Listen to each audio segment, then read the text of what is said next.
Voilà, bonjour à tous et à toutes. Voilà, cette vidéo, ce n'est pas pour durer. Mais je viens de voir une très bonne nouvelle venant de l'État ivoirien. Voilà, aujourd'hui même, la Côte d'Ivoire et le Japon ont signé un contrat pour l'assemblage des véhicules Toyota sur le territoire ivoirien. Donc c'est déjà un grand pas. Et je salue cette initiative de la part de l'État ivoirien. C'est très bien. Voilà, parce que c'est petit à petit, nous allons obtenir la technologie. Voilà, c'est petit à petit. Un jour aussi, les Ivoiriens vont demander aux Japonais de faire un transfert de technologie. Des véhicules Toyota plutôt. Et nous-mêmes, un jour, on va fabriquer nos propres véhicules, marque ivoirienne. C'est très important. Maintenant, j'aimerais demander aussi à l'État ivoirien de faire un effort pour pouvoir obtenir un contrat entre l'État russe et l'État ivoirien dans le but d'assembler les hélicoptères sur le territoire ivoirien. Les hélicoptères et ces hélicoptères seront commercialisés sur le territoire africain. Ça sera une très bonne initiative, une très bonne décision.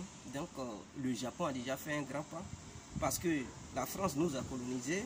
La France n'a jamais eu l'idée de signer un contrat entre la France et la Côte d'Ivoire pour l'assemblage des véhicules Peugeot sur le territoire ivoirien. La France ne veut pas ça. Donc s'il y a d'autres États capables de nous aider à faire ce genre de choses, nous leur souhaitons les bienvenus sur le territoire ivoirien.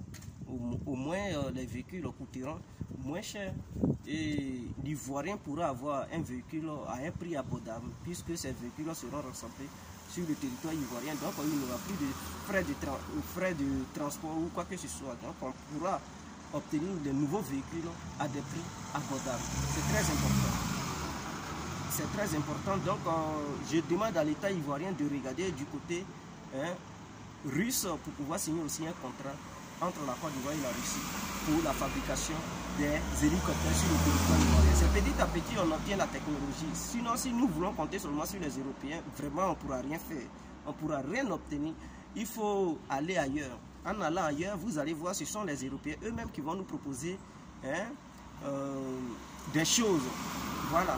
Parce que quand ils vont voir, quand les fuit, on s'en va payer ailleurs aussi, ils vont voir que leurs intérêts sont menacés et donc on ne pourra plus acheter les véhicules, on ne pourra plus acheter des hélicoptères ou des avions dans leurs mains. Ils seront obligés de vouloir coopérer avec nous ou bien de fabriquer ces matériels sur le territoire africain. Et là, on pourra gagner gain de cause. C'est ça la politique aussi.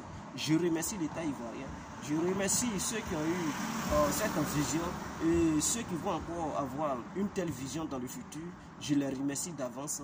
Vive la Côte d'Ivoire, vive les Ivoiriens, vive les Ivoiriennes, vive les Africains en ensemble. Ciao, ciao, c'était le contournement, j'ai compris.